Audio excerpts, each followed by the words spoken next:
So I've got to turn this into an audio because it's going to take a while to explain what I'm getting ready to say.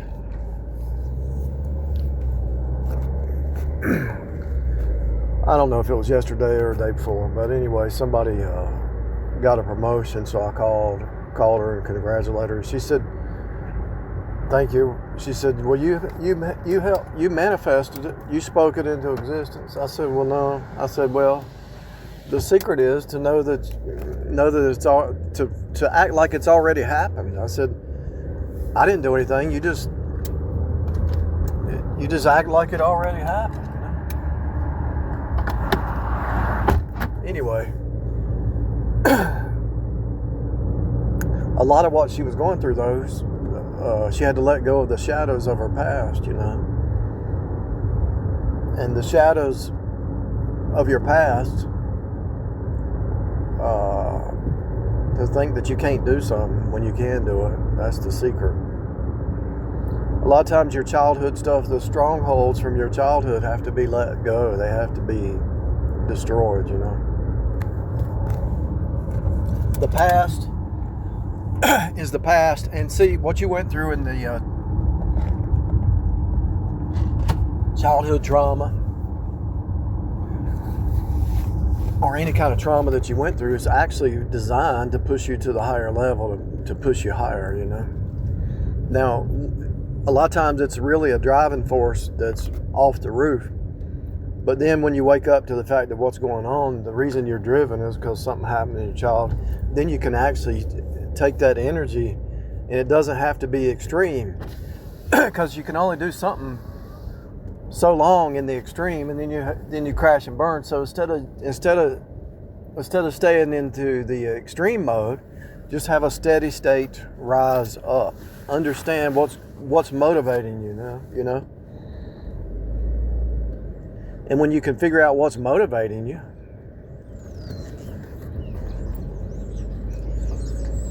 then you can throttle it down and use that power and create a long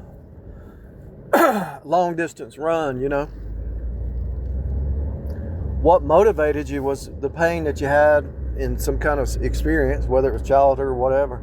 And so you're motivated to rise up higher and longevity and all that. So you throttle it down so that you don't just crash and burn. You have to throttle it. Kind of like back in the day, we had carburetors and we would adjust our carburetors. We'd go out there with a screwdriver and adjust your carburetor. You could make it lean or more lean or whatever. Use less gas, more gas, whatever. And so you throttle it down, you can only go so fast. There's times when you take off the throttle and you make it happen faster, but when you throttle things down, you keep rising up.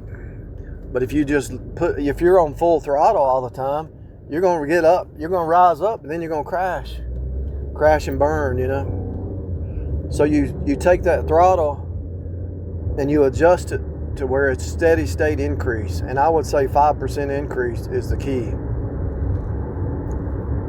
Because when I ran a book business for 5 years, I was studying how businesses run and all that. And the businesses start out exponential, right? But they start out exponential, but they all drop down to 5% increase. All of them. Because the ones that rise up too fast, they crash and burn.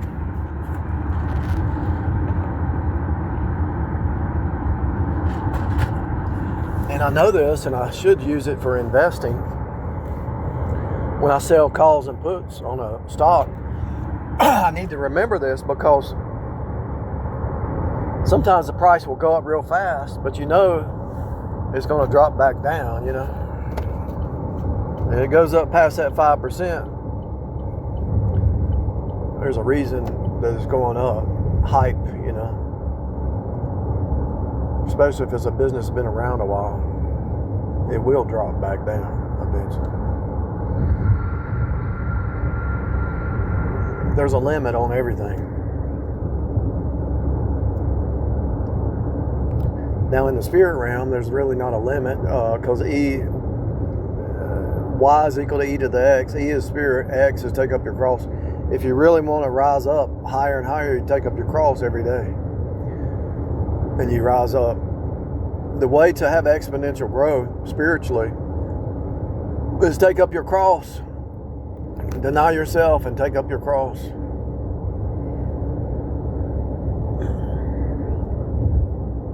I'm going to go over here to Walmart and get me an electric blanket. I thought this would be a long conversation, but I'm over here near Walmart, so I'm going to go get that electric blanket just to experiment with it this year.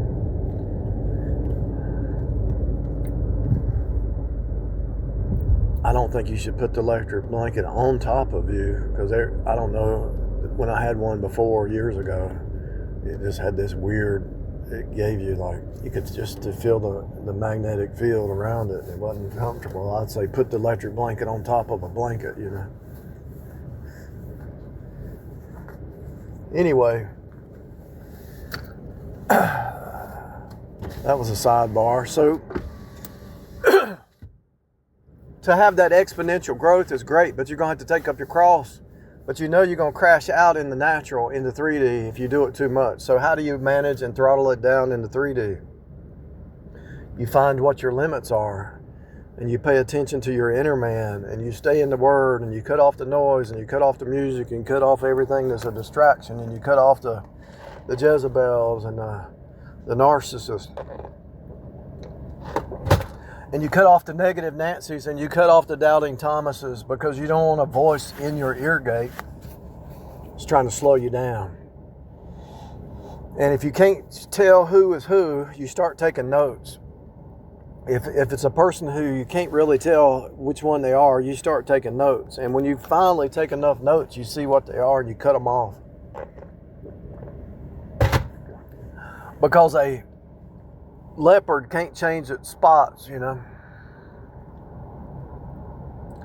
And so once you peg a negative Nancy or a doubting Thomas, you cut them off, because they are the anti, and they will persecute you and smile to your face, you know. They'll smile to your face, but the whole time they're persecuting you and setting you up for failure. These people are real. I really don't know why they don't have their own thing going on, but they're real. I just had a Jeep go by. It said Rubicon. So when you finally make this decision, you cross the Rubicon. You don't put up with them anymore. The narcissistic psychopaths, you shut them down.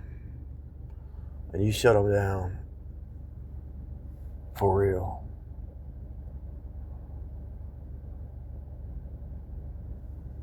And you don't play games. And if they don't like it, too bad.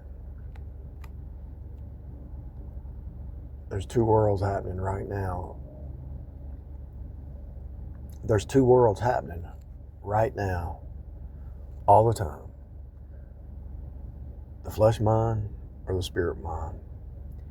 And 98% of the people are in the flesh mind.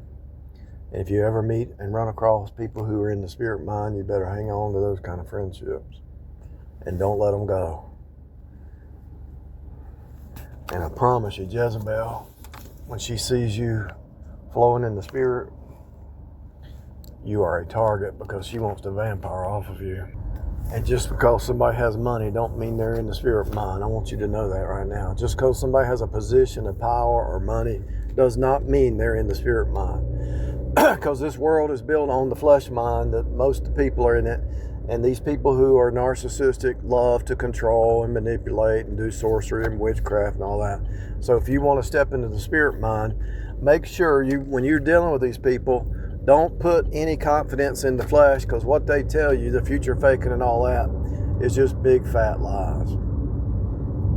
You get into the steady state mode and you become stable and you set your affections above. And if you have some goals down here, hallelujah, but make sure your spirit mind, your goals in the spirit are more important than the goals in the natural, because the goals in the natural are easy. If the spirit's right, the natural is right. Because you're living in peace and truth. They're living in chaos and drama. They're living in chaos and drama. And nothing about them is peaceful. They might show it for a minute, but it's just a show. They can't live in peace because there's no peace in them. There's no peace, saith the Lord, to the wicked. So those who have rejected Jesus, you think they got peace? No, they don't have any peace. They don't have a lick of peace. Yeah, but they look like they do. Yeah, I know. They know how to paint that face. And they know how to paint that smile on their face.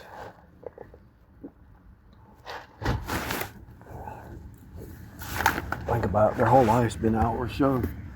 How they look on the outside and not the inside. I want you to really think about what I just said. I'm at Walmart. I'm getting ready to end this, but their whole goal in life is outside, outward show and not inward. And if that's been their whole thing, their whole life, outward show, don't you think they're a master at that? Yeah, they're a master at it. So don't let it fool you.